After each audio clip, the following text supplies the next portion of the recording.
Welcome to my mommy's podcast. This podcast is sponsored by Alitura Skincare.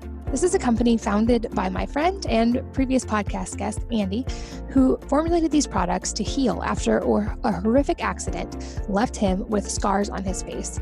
He mixed some of the most nutrient-dense ingredients on the planet to create truly natural products that feed and benefit the skin, leaving it nourished and, in my experience, hydrated and younger looking. I know from talking to Andy that he has literally gone all over the world to source some of these ingredients and is meticulous and even obsessive about testing them for quality and finding the combinations that work the best. Even the name Alitura means feeding and nourishing in Latin, and I love all of the products that I've tried from them. My personal favorites are the mask and the gold serum, but all of their products are great. Here's a tip with the mask. If you mix it with apple cider vinegar instead of water, you get an extra boost and it seems to really deep clean pores. I use the mask a few times a week, and I also love using their gold serum at night or after sun exposure to keep my skin nourished and hydrated. Check out these products and all of their products by going to alituranaturals.com/wellnessmama. That's alituranaturals.com/wellnessmama. And if you use the code wellnessmama, all caps, you save 20% and get free shipping. This podcast is brought to you by Cacao Bliss, a delicious superfood drink created by previous podcast guest, Danette May. Many of us like chocolate, and certainly nothing feels better than being able to enjoy rich, creamy chocolate and knowing that you're doing something good for your body. But that isn't the case with every type of chocolate. When it's sourced well, chocolate, and especially cacao, can have many health benefits. It's a great source of magnesium, can be very anti-inflammatory, and even help balance hormones. In fact, some experts speculate that this is why we crave chocolate at certain times of the month. Cacao Bliss is one of the best sources of this that I have found. They start with 100% organic cacao beans that are naturally dried in the sun, maintaining their miraculous health benefits. And then they blend this with turmeric, MCT oil, coconut, sea salt, cinnamon, and black pepper. So not only does it taste delicious, but it makes you feel incredible as well. The result is this truly decadent, healthy, but guilt-free chocolate that helps with cravings. It can be great for weight loss, for boosting energy, reducing inflammation, all in one simple drink that has become a relatively regular part of my life. And for those who are wondering, it is paleo, gluten-free, keto, vegan, and vegetarian safe. They have been making this for 8 years. I'm a big fan. And as a listener of this podcast, you get an automatic 15% discount by going to earthechofoods.com/wellnessmama. So again, that's Earth, EARTH, Echo, ECHO, Foods, FOODS.com/wellnessmama, and you will have an automatic 15% discount. It's automatically applied. Hello, and welcome to the Wellness Mama podcast. I'm Katie from wellnessmama.com and wellness.com. That's wellness with an E on the end. It's my new line of personal care products that are non-toxic, completely safe, and beneficial to the body from the outside in. This episode is all about mindset strategies to survive and thrive as a homeschooling and working parent, whether that is as a full-time homeschooling parent or if you're navigating virtual school this year or any hybrid of the two. And I'm here very excited to be with someone I really admire and love so much. Carrie Husse is the editorial mastermind behind the content on Wellness Mama. So she makes it sound polished and beautiful and has been a valuable part of the team for years. She's also one of the best moms I know and a homeschooling mom of 3.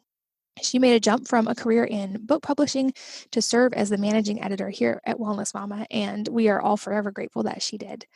Like my family, Carrie and her husband both work from home full-time in addition to homeschooling, and it hasn't always been an easy road for them or for us, but she is addicted to building a flexible, out-of-the-box life where family and career go hand in hand, and they navigate homeschooling and work and family life all together.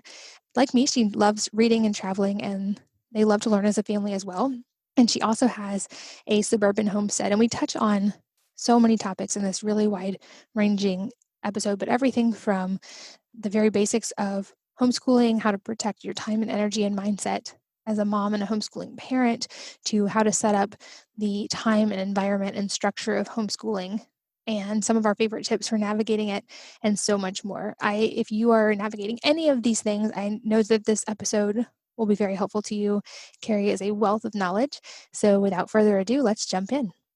Carrie, welcome. I'm so excited to chat with you. Hi, Katie. Me too. This is a complete privilege. This is awesome to get to have you here and have everyone hear this conversation, because you are such a pivotal part of Wellness Mama. And I feel like it's only appropriate that we have you on here and people get to learn from you as well, especially because you are, knowing you in real life, an incredible mom and a fellow homeschooling mom. Yep. And I know that this is a big topic right now. And we've heard from so many listeners and readers who are understandably overwhelmed with everything going on, but especially people who are taking on homeschooling for the first time, or whose homeschool world looks a little different this year because of everything going on. And I know that this is something that you, as a homeschool mom, have been very intentional about and have actually already helped other moms with. And I know I really wanted to have you on to share with the audience as well. So to start, I think we kind of need to start broad and then narrow down. And it seems like the common thread we're hearing from a lot of people is that overwhelm. So I would love if we could start with some of those mindset tips, especially for homeschool moms or any working moms right now who are juggling so much that I know you've talked about before. Sure. Yeah. I definitely, when I thought about, what I have to say to parents who are in this situation, and I've been getting phone calls off the hook from friends I haven't talked to in a long time, just asking my opinion. So I've had some time to practice with some of this feedback. And just to share a little bit about myself, I've been homeschooling all along since my oldest daughter is 12. And, I went into it for various reasons. I just kind of had an instinct that she wasn't quite ready for school for various reasons, and went with that instinct. And I live in an area where we have really great support for homeschool. So I think the title of homeschool is a little bit of a misnomer, at least in my case, because we do a ton of our school out of the house, or at least we did pre-COVID, and we kind of can plug into a hybrid system here with the public schools where my kids take classes and have teachers. And anyway, there was a great jumping off point and a lot of support. So that's how I got into it. And then over the years, I've had 2 more children. My children are kind of spaced out age-wise. So, it's really changed over the years. And when people to call me and ask questions, I was kind of almost surprised at the answers that I started with when it made me reflect back and think, why do I do this? And what does work? And what are the most important things to pass on? And all of my advice are around relationships and really supporting the parents in a state of overwhelm, as you were saying. So I definitely just want to start out this conversation saying that I'm aware that the reasons that I chose to homeschool, or, the excitement in my voice over this life that we're building, it doesn't exactly relate to the situation a lot of parents are in right now, where they're having to jump in with all their children all at once, and just all of their routines have been interrupted. My heart goes out to teachers and parents and kids right now. So I just, will kind of share what has helped me deal with stress and the uncertainty in such a flexible lifestyle, and hope that it helped lessen the learning curve for some parents out there. Yeah, absolutely. I think that's such an important point to bring up, is that for anybody who's just jumping in for the first time who feels overwhelmed, that's completely understandable. And you and I both got to start homeschooling one child at a time, and to learn with a kindergartner or, like even younger. And it is a lot to take on. And definitely we want to speak to the fact that this is something very big that many families are navigating. I think a couple important points that I love that you brought up already is the idea that homeschooling doesn't mean you're in the house all the time. And I think that's one thing for us as well that makes it so much easier, is when you're able to be outside or do hands-on things or break from that routine of just being inside. It does help just kind of the mindset of the entire family. And I also love that you brought up the personalized aspect and how you're able to plug into things locally where you are. And that's another important factor, is homeschooling looks different for every family. It looks different in every area. And just like with health, we found so much more in recent years, it becomes so personalized and so individualized. It very much is the same with homeschooling. And I think that's another just important thing to keep front of mind as we kind of go through this is even as we speak to the things that we do, there's not even close to a one size fits all approach when it comes to homeschooling. And it's a very experimental, and you're going to find the things that work best for your family. And you shouldn't feel the pressure to imitate traditional school environments or to imitate any other homeschool environment when you're trying to figure out the routine that's going to work best for you. Absolutely. It's very similar to parenting in general, right? So with our kids, we think we figure something out and we're so excited because we finally got the baby to sleep through the night, or, someone potty trained, or I don't know, a kid through a fearful stage. And then you feel like you've this routine and this recipe for success. And then 3 months later, the kid's in a different developmental stage and you're going, oh no, I have to figure out a new approach all over again. I mean, all parents, I'm sure, know exactly what I'm talking about. So homeschooling can be very similar in that even the things that work for you, it may not be the same at the beginning of the year as it is at the end of the year, or with one child versus another. So I agree. It's very personalized, which is a wonderful opportunity. And it's been difficult for me sometimes to find my center as a mom and a leader and an educator in the face of, always reinventing. But really, when I think about the skills that our kids need, or that we even need in the workplace today, a big skill is being able to adapt at a fast rate. I think that the world changes so quickly, as we all have seen, and with technology and everything, the ability to learn and relearn and pivot is just really going to be, I think, the currency of the future. So in a way, I feel grateful that our lifestyle is teaching us these lessons now, and we can work on them together. That's such a great point. I think you're absolutely right on that. I think about that as well, as how do you prepare children for a future when you don't really know what it's going to look like? And certainly what I do now as a career didn't exist when I was the ages that my kids are. So we're preparing them for an unknown future. But you're right, those type of commonalities prepare them for whatever future they choose, because there is going to be that element of needing to be adaptable and to be able to learn new things quickly. And I think the freedom that gives us as parents and educators also is to realize it's shifting from becoming about the specific facts and knowledge that we need to get across to them. And it's more the skills and those underlying foundations of being able to learn rapidly and to keep their curiosity and their desire to learn, because through technology, they have essentially the extent of human knowledge at their fingertips all the time. They don't need to memorize key dates or even necessarily memorize how to solve every type of math problem in the world. They need to know how to think through the process of figuring out those things and how to be able to assimilate information and to build on that. And I think you're right. We're trial by fire being given a perfect opportunity to learn those lessons and to model them for our kids right now. Yeah, I'm amazed looking back. I mean, I would just like to start out by saying I haven't always been the world's most successful homeschooler. I think that just like in lots of areas of life, there's a high potential for comparing yourself to others all of the time. I think this is something that we as like women and mothers especially struggle with, probably across the board. And I will look at other homeschoolers who are so organized, or I'll listen to a podcast where, just what they're describing kind of hurts my brain, because I feel like I could never reach that level of organization and planning.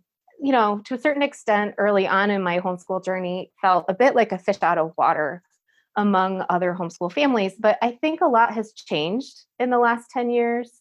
I know, even just like Katie, what I've observed spending time with your family and, seeing how you school. And I'm very inspired by it. It's, very forward thinking and really thinking about the child as a whole person, giving them opportunities for, as you said, just keeping the wonder alive, following interest, moving, being physically active and healthy. It goes so far beyond academics. And I may not always have rocked the perfect homeschool plan, but I do think what we've done well as a family in our house is learning to work together as a team and learning to constantly go back to our goals of why we're doing what we're doing and what's important next, and then evolving. So, no one person is going to have the complete skill set to be the perfect super mom homeschooler. That just doesn't exist. But you can arrange your environment to work for you and the individual members of your house, and hopefully thrive, really, move on, just, have enough of those moments of joy that the payoff is worth it. And at this point, I am kind of addicted to this way of life. But at the same time, I want to be really honest with people that, not every day is magical or easy. And you got to dig deep sometimes, just like in all walks of life, we have our things we struggle with. So. Absolutely. And you're right. I think it comes with having to be very intentional to protect things like time and mindset and mental bandwidth, just because, just like anyone who works from home, which I know many people are doing right now, and many listeners are probably working from home and homeschooling and have a spouse home full-time for the first time, or any combination of those dynamics. And I know when I had to make those adjustments, there are some major mindset shifts that come with that. And I had to learn to be much more intentional about things like time and boundaries and making time for other priorities, because it's just that idea of when work is now at your house or school is now at your house, it's always there. And so how do you build the structure and the foundation and the lines between family time and school time and work time, and having to navigate all of those in the same place? So I'd love to hear some of the things that you do kind of on a practical basis and a mindset basis to protect that dynamic in your household. I think one thing is definitely thinking about making your actions more visible and your thought process more visible. So when you're home with your spouse and your kids and they're watching you all of the time, and let's say, you have your phone, maybe I'm doing, wellness mama work or sending an important message about one of their classes on my phone, but they don't necessarily know that. They can't see what I'm doing. And that can be frustrating for them as a 3-year-old or an 8-year-old observing you and needing your attention. So one thing that I have learned to do over the years is to verbalize my thought process out loud, and to say out loud, even if it feels kind of strange at first, to say, I'm sending a quick message to your piano teacher about moving your lesson. Or I'll even verbalize kind of things I'm struggling with inside. Like today, I'm struggling because I didn't sleep a lot. The little one kept me up. I'm just going to need you guys to be extra supportive today, or I'm going to need you guys to do this or that. And just kind of trying to pull your team together by making those things external and giving them strong cues to follow. I do this with my husband too. We've had to learn a new way of communicating with each other since we're both in the home. My husband, he works more of a corporate type job than the entrepreneurial things that you and Seth do, but he's home all day. And we actually were living that way about a year before the pandemic started. So, we've made that adjustment, and it's a new pattern of communication. So think about those things. I think that will really help. The other thing I like to do is put things in writing and put them up on the walls. So I have like chalkboards. I prefer chalkboards, but you could do whiteboards. Not real big ones, but tons of them almost on every wall. And I use them to write like our routines, the goals we're working on, reminders to the kids. Think about what you can make visible in a permanent way or a temporarily permanent way through writing, because that is like one more thing you don't have to say, but the kids will see. So yeah, working on that communication piece, once everyone is in the loop and they know what the expectations are, and that's made really clear in your environment, it just goes so much better. Absolutely. And I definitely understand what you're saying about having to learn a new communication style when you make that shift. And I think actually maybe having Seth home was even a tougher one, just because I was used to having it be like, okay, this is kid time, school time, and then he would come home and it was family time. There was much more clear division. And so we had to kind of create that from scratch when those natural lines went away. I love that you brought up the relationship aspect as well, because when you take on multiple hats, at least for me, when I became mom and teacher and all the other things, I had to make sure I remembered always the priority of which of those relationships come first. And as a mom, of course, the mom relationship is always with my kids, it's always the primary one. And so if with homeschooling, I love that there's the freedom if they're having a tough day, that I can be mom first and we can work through that. We don't have to go straight to math. If there's something that's a life lesson that they need to talk through first, or on the flip side of that, if there's something they're really excited about and curious about, that's a perfect opportunity to dive in and learn from that. So in that sense, I love like getting to deviate to keep those relationships in mind and deviate from the plan at times too when it's helpful. But and I love your tip. I need to get better about doing that, having things visual and written, but definitely agree on being real with the kids and communicating expectations both ways, and letting them feel like part of the team. I think that's a big shift, both with homeschooling and just family life in general, is when you shift to that idea of a team mentality and that we're all in this together working toward a common goal. It helps reframe it versus it just being a thing that you're teaching them. They get to come on and have ownership of parts of that as well. Definitely agree. Even things like when we've had some tough days, and I'll be honest, I mean, sometimes you get up and things are just off the rails and you're like, okay, how do we get back to our center? And, what I mentioned about having the chalkboards and whiteboards around, I mean, lest you think I go around writing inspirational quotes all day. I don't do that every day, right? But my kids have sort of internalized this over time. And now a blank chalkboard with a piece of chalk is their opportunity to write something they find inspiring. So they might notice that I am in a crummy mood and they will go write out something they know is one of my favorite quotes. Oh, they'll be like, look, mom, I made a new plan for us today. And I love seeing them start to take ownership. So, I would just encourage you, if you've been homeschooling and you're just in a tough spot, if you are going to be jumping into this, there is a point where the kids will kind of get more used to the routine and you'll get past that really painful, like, oh, we're setting up all these new habits and routines, and they will start to adopt it themselves and it will get easier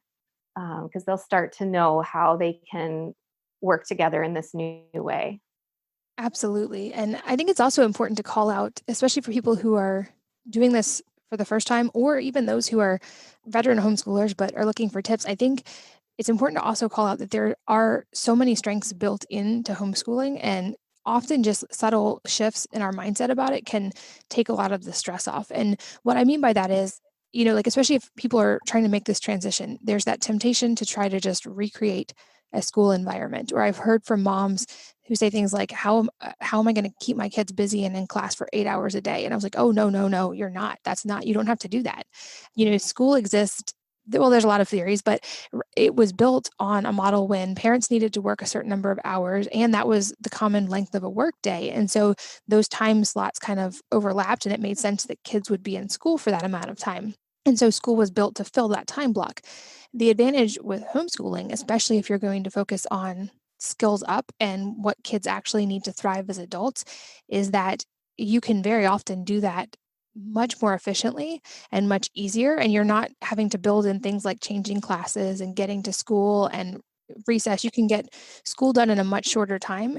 And then you can build in things that help mom's mindset and kids' mindset, things like kids having time to play outside a lot more, or to work on creative projects, or climb trees, build forts, whatever it may be. There's just so much more flexibility built into that, and you can be so much more hands-on. And so I think that's something I always tell anyone new to homeschooling is resist that temptation to just try to recreate what a school environment looked like for you, or what a school environment looks like at other schools in your area, because you have so much freedom and flexibility when you start homeschooling. And if you focus on the true essentials that you need to get done from a bookwork perspective, you can build so much more around the hands-on stuff and getting kids outside and engaged. And I feel like they actually learn better that way. They do, for sure. I read a book early on, when I first started homeschooling. It's called Smart Moves: Why Learning is Not All in Your Head. And that was really instrumental in changing, I mean, not exactly changing my mindset because I didn't start in the school setting, but making me realize that there are so many things that are learning that we really don't recognize as learning. Like, from looking back on my school experience, I was not necessarily thinking about, running outside or riding a bike or planting a garden or those types of things as learning. But anyway, this book is, just really comes at it from a sort of sciencey brain body connection and what makes us learn and what does that look like. So I definitely recommend that it's really enjoyable to read too. And I don't think would add to the sense of overwhelm for anyone. I think it would just it's a refreshing look at, what learning can look like. Yeah, that's a great suggestion for sure. I know like one thing I'm working on actually making this a curriculum that I can share with other people, but one thing that was really helpful for me and that kind of revolutionized my mindset and my stress level when it came to homeschooling was that idea that we touched on in the beginning, but of skills up versus knowledge down. So I feel like in a lot of school environments, kids are given all of this knowledge that they're expected to at least be able to recall for testing. And then we hope that they pull the skills out of that knowledge and through that learn things like how to learn and all these skills we want them to have as adults. Whereas I feel like if we flip that on its head, and I've talked about this a little bit before, but focus on the core skills that they're going to need that can help them be successful in any type of future, whatever that looks like for them. Things like critical thinking and creativity and ability to figure out how to learn anything quickly. And like you said, adaptability. If we focus on those and build up, it actually gives us a much easier framework to teach from and much less requirement for like bookwork and for knowledge down. And I think it's a lot more fun for the kids as well. And I think that shift for me, just thinking about the way I was going to communicate the things that they needed to learn, really helped my mindset too, because I realized getting those skills across, getting the things that I want them to have as an adult across to them and giving them those tools and foundations, that's actually much simpler than it seems like when you're starting from the knowledge down approach. And I know you guys also do a lot of very hands-on stuff as well with your kids and from gardening to all kinds of activities. Can you speak to some of those things that you guys integrate? Sure. We make it a priority, well, at least pre-COVID, made it a priority to travel as a family. That probably is the most rewarding, bucket list type things that we've done so far. Last year, we lived in Florida for a month as a family and just enjoyed being in a different place. We went to the library, checked out every book they had on the ocean and seashells and all those types of things. And it was a dream come true, really, for me. But obviously this year is going to look a little different and we're all kind of adjusting to meet that. But also I work with it's basically an educational group that teaches gardening and woodworking and a lot of those traditional skills that kids don't necessarily get access to now. So I work with that group. It's called Loonling Learning, and they have a garden called Greenfire Gardens, and I'm a garden assistant there. And I've just been diving deep into growing my own homestead here on my 1 acre, totally suburban residential house. I think during quarantine, I dug up more of my lawn than I have in all the years we've lived here. And we actually just opened our first farm stand in our yard yesterday. And, I just try to do things like that. It's really easy for me to prioritize things like that. And I count those as part of our school day. I think they're tremendously valuable. My kids know what kale and kohlrabi and broccoli look like. And we talk about nutrition. And, now my daughter's learning about supply and demand and pricing as she tries to get this farm stand going. So even though we're kind of stuck at home right now, there are different things we can do to build in those learning activities that aren't necessarily straight out of books or on a Zoom call. Yeah, exactly. I think, it's just that mindset shift is so important. And I keep saying it, but that was a hard one for me. And I've talked to so many friends, you probably have too, who are trying to make the switch and are struggling with that. And so I feel like that's so important just to keep reminding of it is easier and it does not have to be overwhelming. It can be much easier than you expect it to be. And you have so much leeway and so much freedom when you're homeschooling. And I just think that that mental shift makes such a big difference. And I also love that you brought up travel. I know that's not really possible for most of us right now, short of anything we can do in local areas or camping or places we can drive to.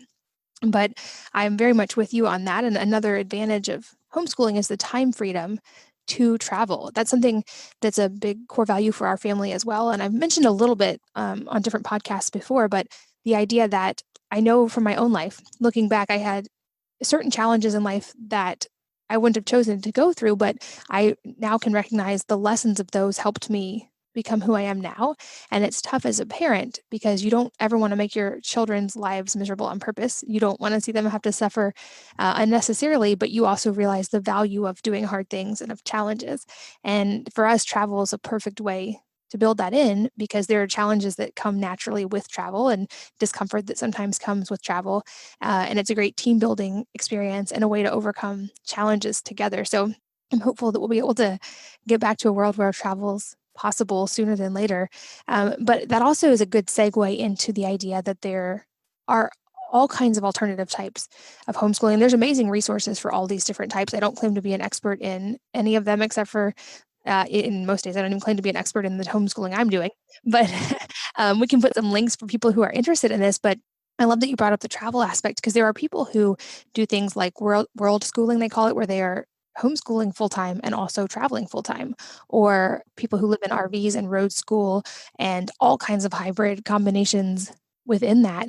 We're also now seeing, and I'm hearing from listeners about things like micro schools where families are forming together to create small group schools and bring in either tutors or teachers to help with that transition to homeschooling and also to give kids community, even if it's smaller.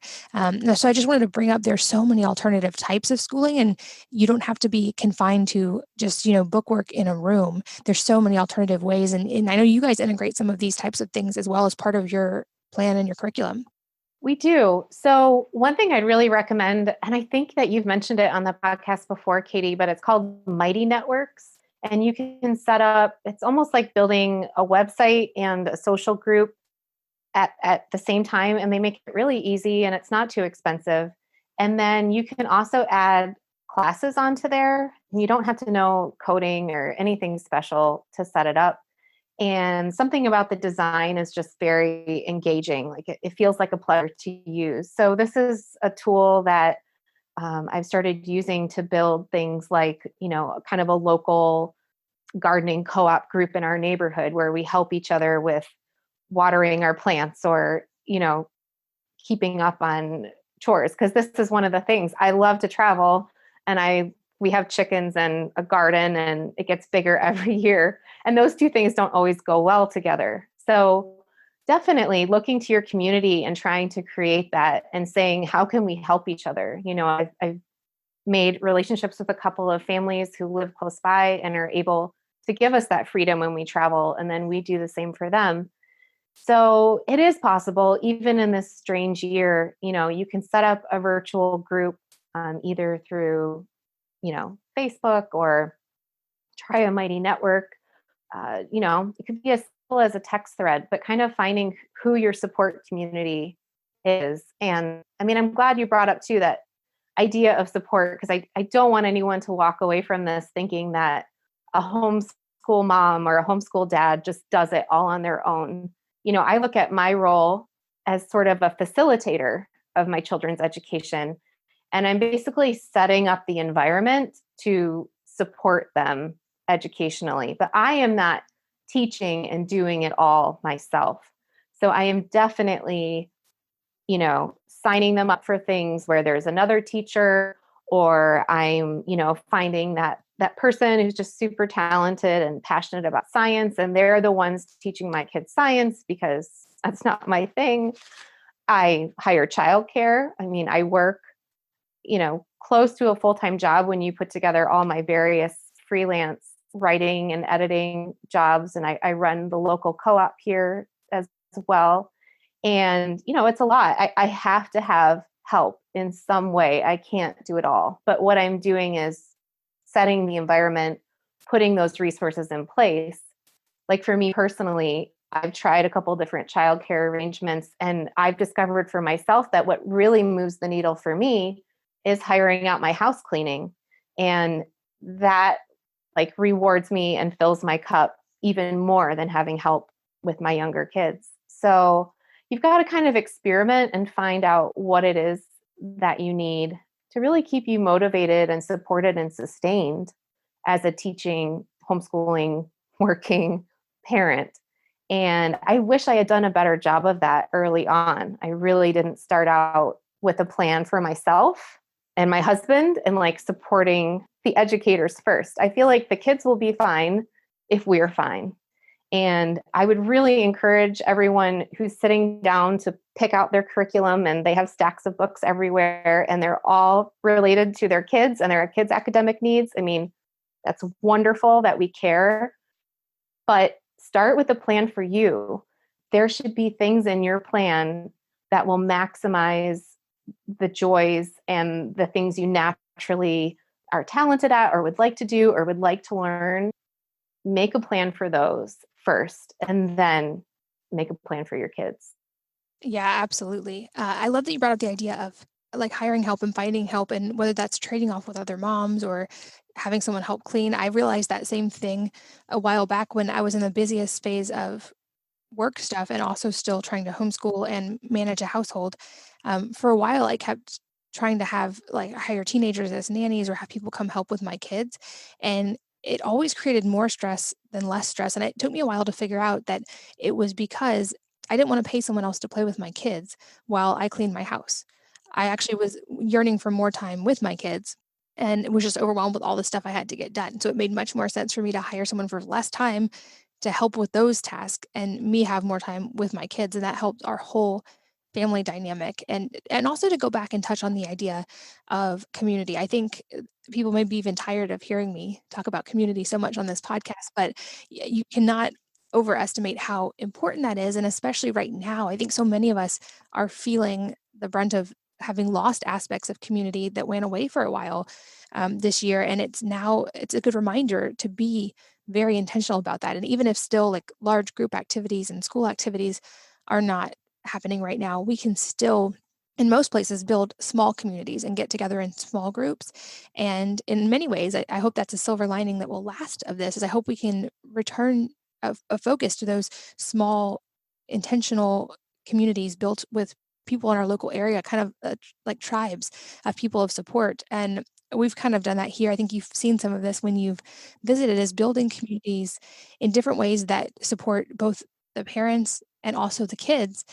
So we have communities built around activities like pole vaulting, and we have people who come to our house that we hang out with related to that. We go and pole vault near our house, and it's all in our local area in small groups of less than 10 or 20 people. But having that shared interest and having those real life FaceTime with real life people in person, not just on Zoom, makes such a difference, especially when that was gone for a while. And we also kind of have the same thing built around other activities like music and art for the kids. And so many of those things can be done even outside. We can find creative ways to do that. And it can be as simple as kids having time to just play creatively outside while the moms sit on a patio and drink coffee. I think those little things go so far to helping mindset, especially when we didn't have those things for a little while. And that's my other encouragement to moms, homeschooling or not, truly, it doesn't matter if you're homeschooling, is be very intentional about building those communities and putting time in them and nurturing them, because certainly I think in this year that we're all navigating right now, they become increasingly important. Yes, I definitely, this year feels different. Obviously, that's, painfully obvious, but I think that it's made me almost dig deeper into my true goals for my family. And there are some benefits to that. So for one of the best resources I have from all my homeschooling years is a super simple composition book. It's like one of those ones that has the black and white cover that you'd buy for 50 cents that we used in grade school growing up. And I was actually kind of made to do it at a training.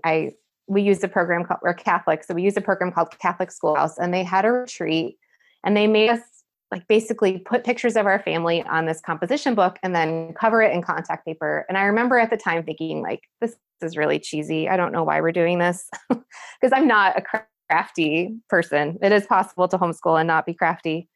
But anyway, we made this book, and it's got all the smiling faces of my family on it and my husband and our house. And it's amazing. I mean, I made this book probably 8 years ago, and I use it every single year. And I only write in it our very high level plan. There's no curriculum in it at all.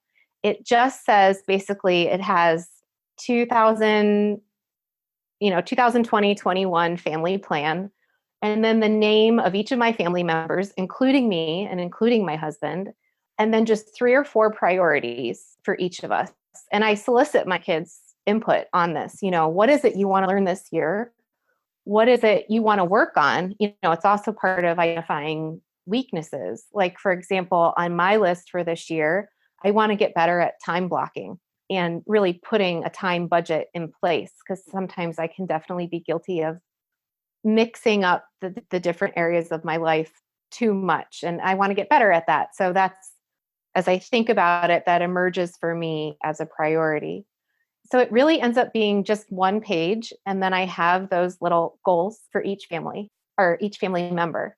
And some of them are academic. My one daughter needs to catch up a little in math. So math is going to be a priority for her this year. But another daughter, the priority is finding her social connection and community in this strange time, because she's a very social person. So it's individualized to each person. And what I love about this plan is when we're halfway through the year and I've only done half of what I thought we would do, and I'm looking at all the books I haven't touched yet, or the things that haven't gone the way I thought, I can go back and look at this one-page plan and get recentered. And, we put a lot of things on there that just kind of naturally light us up because of who we are. So it's a great place, like a touch point to go back to when, you sort of feel like, oh, this is not going as well as I thought it would, or I feel off track. And then, you get centered again. And it's a great record of year after year of what you've worked on as a family. I love that tip. I'm making notes as you talk today. A few random tips I'll share. I feel like this is kind of jumping all over, but also that's a great representation sometimes of homeschool days, at least at my house. So I think some random tips that we found helpful. 2 things. I've mentioned this before in passing, but we start most school days with TED Talks, and we actually do them at breakfast as a family. And this was a tip from past podcast guest Naveen Jain, who, when I asked him, how would you encourage critical thinking and entrepreneurship in kids? He said, I would have them watch TED Talks every day. And the reasoning was that kids are natural pattern makers. We're all born that way, but they look for patterns and they try to connect dots. And that's how kids are geared towards learning, especially when they're young.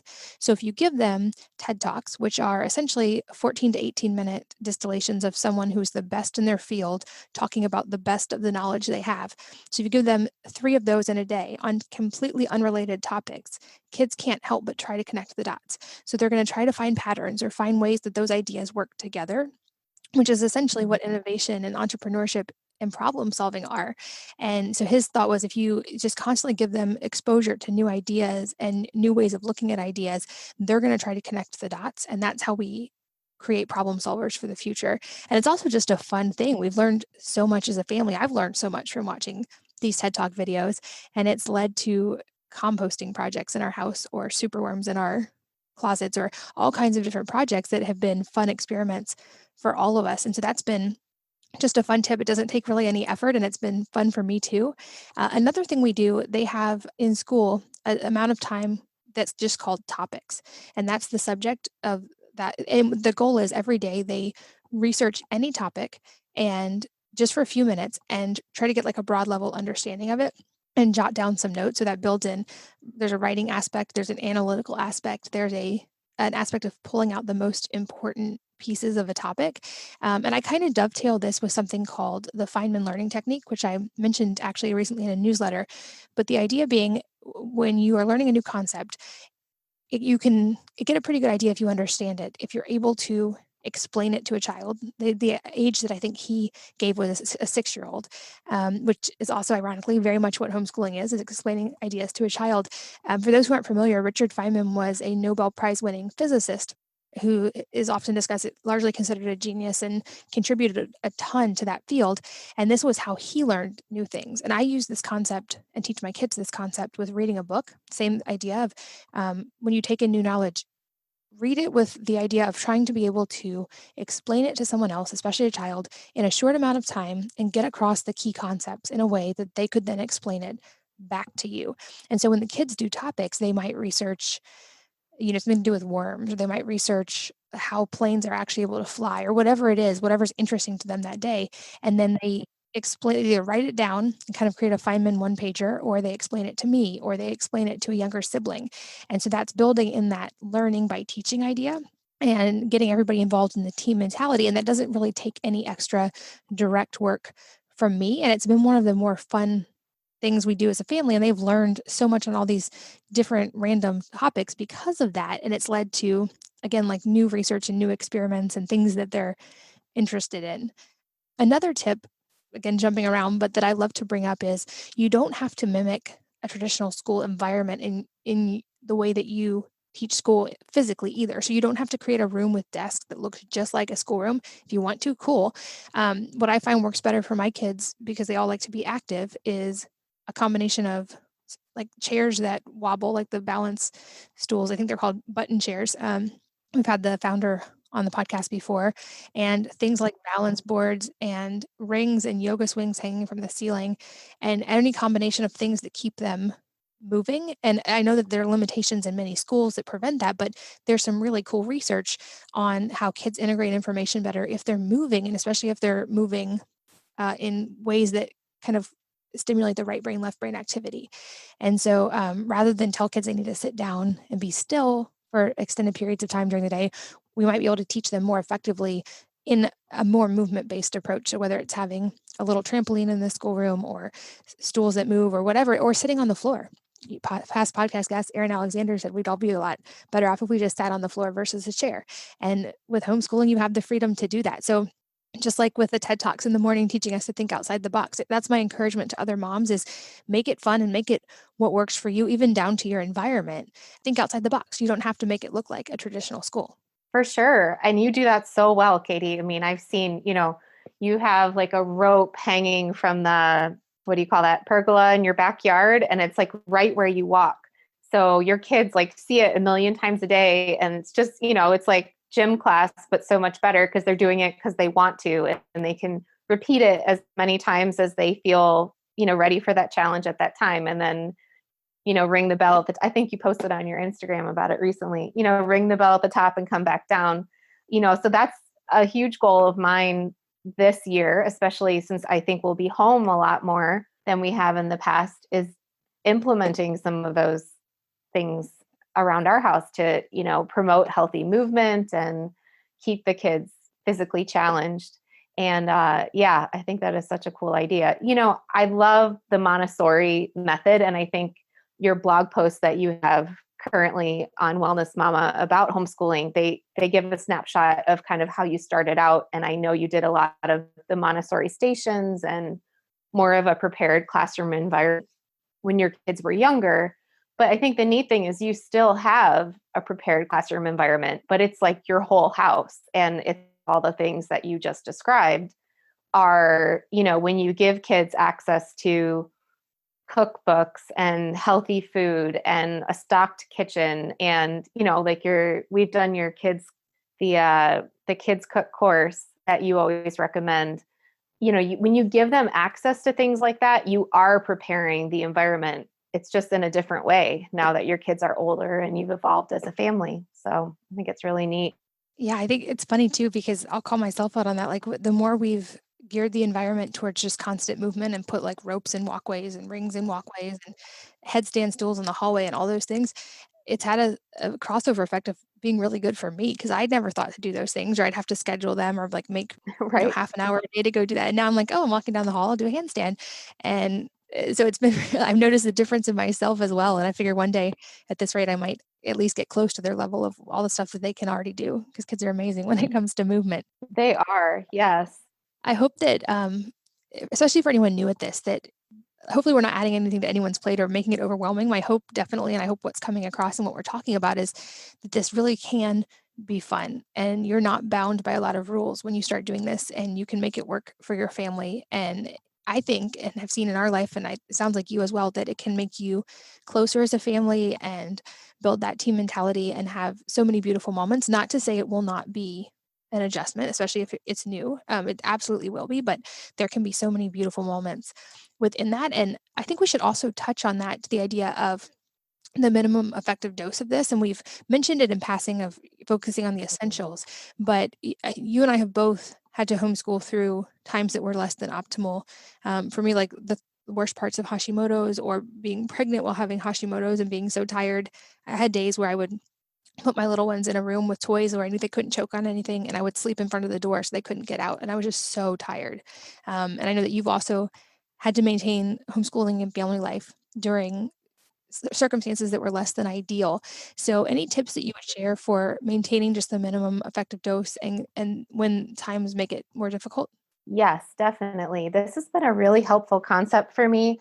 So I did homeschool during some difficult pregnancies, and I'm pretty much bedridden through a lot of my pregnancies for various reasons. It's just, the way it is for me.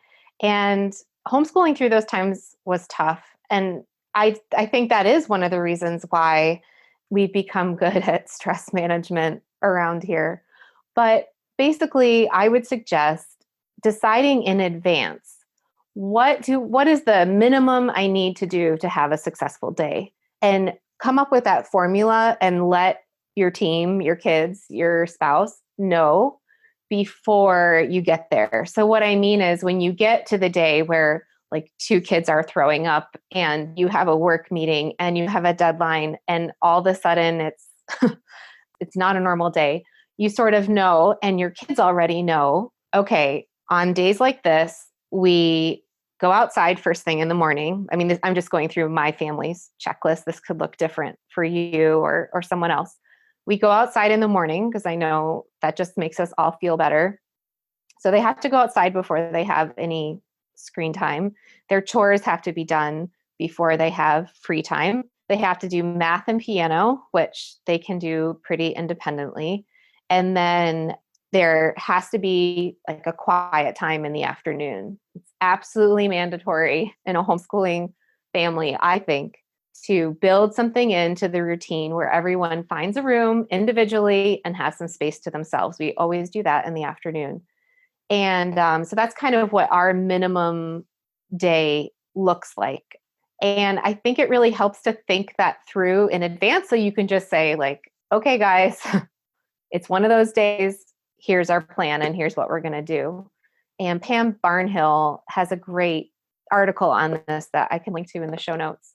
So I would definitely recommend thinking that through first. The other thing I would suggest is to decide on your priority on those days. So I feel like there's different buckets, right, in this type of lifestyle. There's your home, like your home management, your meals, picking up, all the things that have to be done to just pay bills and run a house.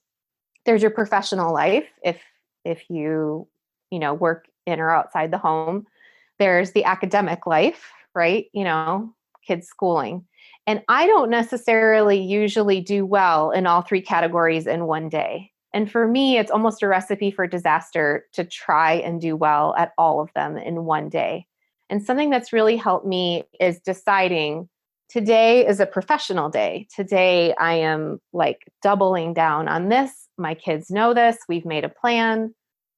Let's go. And then the next day is going to be like, mom's here. Let's learn together. Let's go outside. Like they're going to kind of know that's coming the next day. And then maybe I have a day where, we do a lot of bulk meal planning.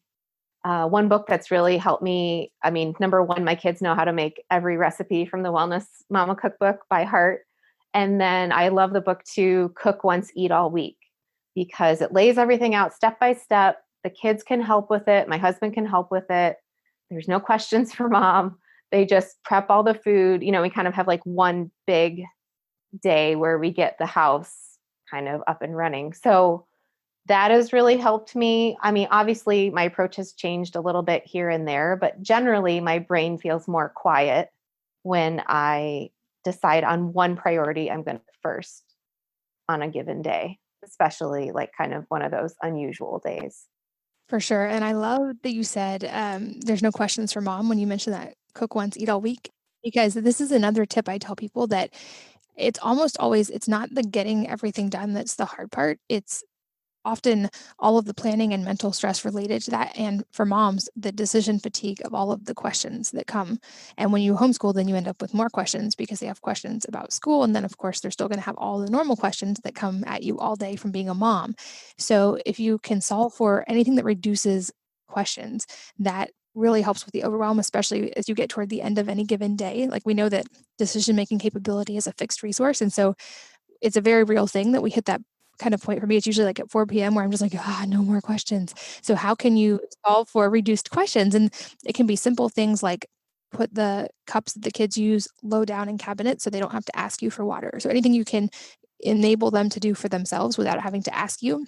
But also things like that, like if they're able to cook things, or how can you set up the schoolroom so that they have the minimum needed questions, and the questions they need to ask you are the important ones, and then you can really like lean in and focus and have your full bandwidth to answer them. That was a game changer for me, was just realizing how can I reduce the number of questions that I'm getting, because between work and school and just life, I was getting so many questions that I would find myself overwhelmed by the end of the day, and that made a big difference for me.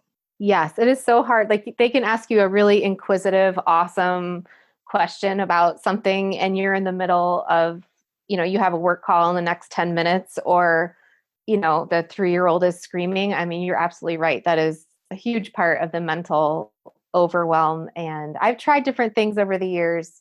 Some things have worked, some haven't. I've sometimes seriously thought about just wearing like big bright orange earphones so they know like, oh, clearly mom is working and I should interrupt her right now.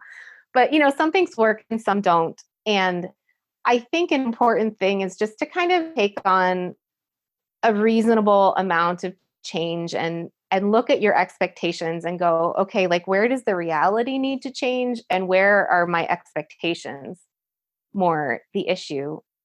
And one thing that's helped me too is, certain days this is a little habit that we've picked up is I mentioned like the chalkboards and the whiteboards, and we usually put our plan for the day up on there.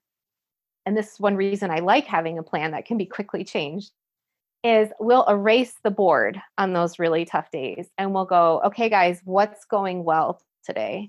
And that will replace our plan. We'll write down everything that we accomplished, like do it as a group exercise. Okay, mom got a post up, and, we made scones for our neighbor because she was having a hard day. And we were patient with a 3-year-old, even when we didn't want to be. Like anything, we'll list it out, And by the end, we're looking at this list of 25 amazing things we've already done before noon. And previously we felt like the day was a disaster. And now we feel like a success. And I've heard you say before, I'm not sure if it's someone else's quote or yours, but that action breeds motivation. And, when you get to those toxic points or those really discouraging points, just putting some fuel in your tank through an exercise like that. I mean, whether you're e-learning or free range homeschooling or working from home, whatever it is, if you're trying to do it as a team, which many people are in that boat this year, that's just a really helpful exercise. And now my kids know to do it for me. Like when I'm kind of getting grumpy, they'll go, okay, mom, what went well today? And of course, sometimes I'm not very receptive to their reminder of being positive, but I'm grateful that they encourage and help me in that way. So I would definitely recommend trying that if you run into a tough spot. I love that. That's such a great tip. This podcast is sponsored by Alitura Skincare. This is a company founded by my friend and previous podcast guest, Andy, who formulated these products to heal after a horrific accident left him with scars on his face. He mixed some of the most nutrient-dense ingredients on the planet to create truly natural products that feed and benefit the skin, leaving it nourished and, in my experience, hydrated and younger looking. I know from talking to Andy that he has literally gone all over the world to source some of these ingredients and is meticulous and even obsessive about testing them for quality and finding the combinations that work the best. Even the name Alitura means feeding and nourishing in Latin. And I love all of the products that I've tried from them. My personal favorites are the mask and the gold serum, but all of their products are great. Here's a tip with the mask. If you mix it with apple cider vinegar instead of water, you get an extra boost and it seems to really deep clean pores. I use the mask a few times a week, and I also love using their gold serum at night or after sun exposure to keep my skin nourished and hydrated. Check out these products and all of their products by going to alituranaturals.com/wellness mama. That's alituranaturals.com/wellness mama. And if you use the code wellness mama, all caps, you save 20% and get free shipping. This podcast is brought to you by Cacao Bliss, a delicious superfood drink created by previous podcast guest, Danette May. Many of us like chocolate, and certainly nothing feels better than being able to enjoy rich, creamy chocolate and knowing that you're doing something good for your body. But that isn't the case with every type of chocolate. When it's sourced well, chocolate, and especially cacao, can have many health benefits. It's a great source of magnesium, can be very anti-inflammatory, and even help balance hormones. In fact, some experts speculate that this is why we crave chocolate at certain times of the month. Cacao Bliss is one of the best sources of this that I have found. They start with 100% organic cacao beans that are naturally dried in the sun, maintaining their miraculous health benefits. And then they blend this with turmeric, MCT oil, coconut, sea salt, cinnamon, and black pepper. So not only does it taste delicious, but it makes you feel incredible as well. The result is this truly decadent, healthy, but guilt-free chocolate that helps with cravings. It can be great for weight loss, for boosting energy, reducing inflammation, all in one simple drink that has become a relatively regular part of my life. And for those who are wondering, it is paleo, gluten-free, keto, vegan, and vegetarian safe. They have been making this for 8 years. I'm a big fan. And as a listener of this podcast, you get an automatic 15% discount by going to earthechofoods.com/wellness mama. So again, that's Earth, EARTH, Echo, ECHO, Foods, FOODS.com/wellness mama, and you will have an automatic 15% discount. It's automatically applied. Carrie, this has been such a fun chat and hopefully also helpful to everyone listening who is either considering homeschooling or already homeschooling and wanting to just continually improve. I feel like we've talked about a lot of things that you and I both enjoy, and we've both been doing this for a while. But I also want to circle back and make sure we end really practical for anybody who is jumping into this for the first time, especially this year with everything else going on and maybe feeling a little bit overwhelmed. So can you give us a few of your kind of core takeaways and advice for getting started in a practical way? Definitely. It surprised me. The first advice that's come out of my mouth when I talk to friends has been double down on your marriage, your relationships, whoever that support person is in your life. If you've been thrown into working and homeschooling, possibly all together as a family unit, that's a huge change. So get that date night on the calendar, make sure you're making time to talk. And I can't recommend enough a book that I actually learned about on your podcast, Katie. I think it's 201 Relationship Questions by Barry Davenport. I hope I'm saying that right. My husband and I do this for like 5 minutes a night. You ask each other a question and it's on different categories of your life. And it's just a great way to proactively open the channels of communication because you're going to be kind of navigating this whole new world as a family. And then the second thing, just to go back to that idea of making your family vision for the year before you pick your curriculum, I would definitely recommend just thinking about what each person in your family needs as human beings, and then kind of picking like one joy you're going to work into your life and one area you're going to work on, and then kind of make your academic schedule after you assess that. The third thing that usually comes to mind is, start leaning into your morning routine and just start with that. That's something that around August, I usually start working on with my kids. Maybe we're in some lazy habits or we've been staying up late summer nights, and we just kind of start tweaking our morning routine, getting in a little bit more of a schedule, setting the expectations, and doing that bit by bit. And I think the last thing that it would be important for families facing this is just to manage change with baby steps and, manage your expectations. I mean, you can go little by little. So as a homeschooler, you have flexibility. You don't have to start in September if you're not ready. One thing that I always do is I start our school year in stealth mode. So my idea is like, if they don't know it's happening, they can't resist it, right? So we kind of start with optimizing our morning routine around August, and then I will add in just math because I view that as their most important subject. We'll just start with math. We'll put that into the routine. We'll get that down for 2 weeks, and then we'll add another subject. And that way you have time for habits and routines to build up and support your schedule that you're trying to keep at home. So that's been a great method for me. You can do that kind of soft start to the school year. You don't have to have it all figured out with a perfect plan the first day of school. You have 365 days to fit in 180 days of school. Use that flexibility. So, I mean, those 4 steps, your relationships, your family vision, your morning routine, and just taking those baby steps and managing change has been really helpful to me, and I hope helpful to a lot of the parents out there. Ultimately, I don't know if you agree, but I feel like homeschooling and progress in homeschooling is just like parenting in life, in that it's not linear. You're not always going to move forward and, hit one checkpoint after another. Often you're kind of constantly circling the wagons and readjusting. So if there's just one thing that's really helped me as a homeschool mom, as a family, it is investing in our mindset.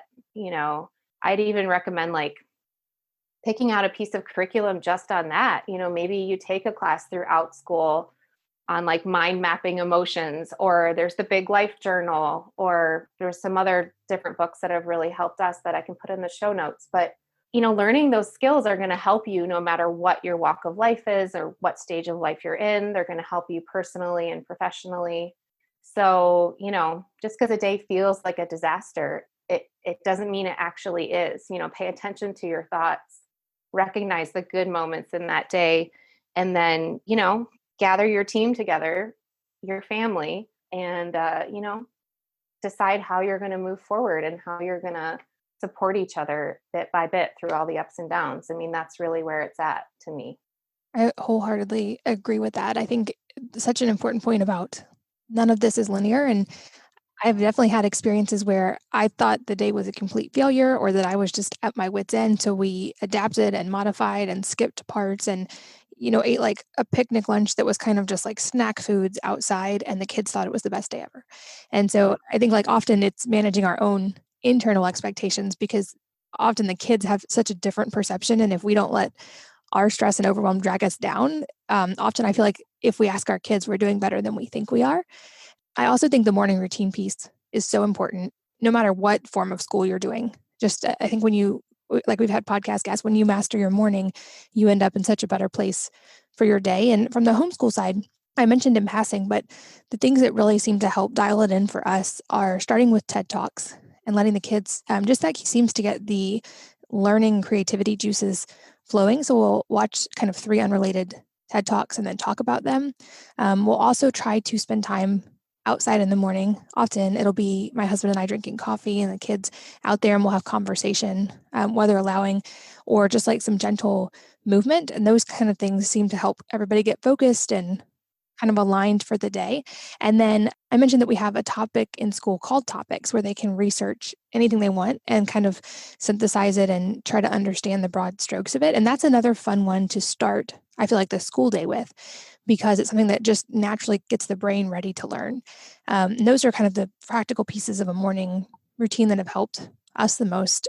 Another piece of advice I'm giving this year to friends who are new to homeschooling, especially since we are still trying to figure out what this fall is going to look like for every school scenario, is to form a micro community if possible, or a micro school. I've actually seen quite a few friends in various parts of the country doing this, where you're getting several families together and actually hiring a teacher to come teach the kids. And if you can do the same thing without hiring a teacher, if you have multiple parents getting involved if that's something you're willing to take on. But whether it's for school or just for human interaction, I think that's another important thing we can all be doing, is forming these micro communities of people that we can regularly spend time with that have some kind of common interest. And then to your point, I would say a few tips that I always just go back to for anyone especially new to this, like you said, is like I mentioned before, and like to elaborate on your point, is don't feel like you have to do it all in the very beginning or even at all. Like use the 80-20 principle and keep the focus on the basics. You can use any curriculum for that. You can use Khan Academy for that. The goal is not to fill time. You definitely don't have to keep kids occupied for a certain number of hours per day. It's more about hitting those targets over time. So having that freedom, build in time for creative play, indoors and outdoors, and build a system. Like I love your point, ease into it, build a system that works for you. So a lot of states dictate, if you're new to homeschooling, that you need a certain number of school days, but there's usually a lot of flexibility in what those days can look like. So track your days for the sake of meeting state requirements, but realize that some days may be a school day that's a field trip day or a play day or a field day, or, all these things that other schools also have. And sometimes those are really important mental breaks for regular school days. I also really encourage families to keep the focus on nurturing creativity and play, and not just trying to focus on the bookwork side. I've mentioned that a little bit, but I think we've gotten away from the idea that playtime and free time outside are not just something, they're absolutely essential for kids. And they're saying kids these days are spending less than half the time that even we did at their age playing outside. And there's studies that show there are benefits to playing outside and to being bored that kids are missing out on. So it's not just the fresh air. It's not even just the vitamin D. It's the psychological aspects of manipulating real world objects and navigating their outdoor environment and developing motor skills and spatial awareness and social interaction with other kids. And there's also evidence on the science side that playing outside in natural light helps eyesight and can help prevent some vision problems later on. And I think that's just one I always go back to as well. You don't have to feel like you're a bad mom if you're sending your kids outside to play for a few hours. That's probably actually one of the better things you can do for their brain development. So just give yourself, I think, and maybe that's the point to wrap up on, is so much of this pressure, I think, often comes from inside. We hold ourselves to such high standards. And of course, raising our kids is one of the most important things we will ever do in our lives. So we should. But at the same time, I think often the stress comes from our internal expectations when what our kids are experiencing and the actual outputs are a lot better than we expect. It does, for sure. I think that's the perfect point to wrap up on. It really rings true to me. And to that note, I know for any of you guys new to this or veterans, please feel free to chime in the comments and share advice or ask questions. As it seems like many families are navigating this, I suspect this will become a regular podcast topic and also something we're going to be creating more content on the site for. So stay tuned for that. We would love to hear from you guys and what's working and not working in your own lives. But very grateful, Carrie. Thank you so much for spending time today and for sharing from your years of knowledge of doing this. And I hope this was helpful to many of you listening. Thank you so much, Katie. It was helpful to me too. So thank you for the conversation. And thank you, as always, for listening, sharing one of your most valuable resources, your time, with both of us today. We're so grateful that you did. We're so grateful that you are part of this Wellness Mama community. And I hope that you will join me again on the next episode of the Wellness Mama podcast. If you're enjoying these interviews, would you please take 2 minutes to leave a rating or review on iTunes for me? Doing this helps more people to find the podcast, which means even more moms and families can benefit from the information. I really appreciate your time, and thanks as always for listening.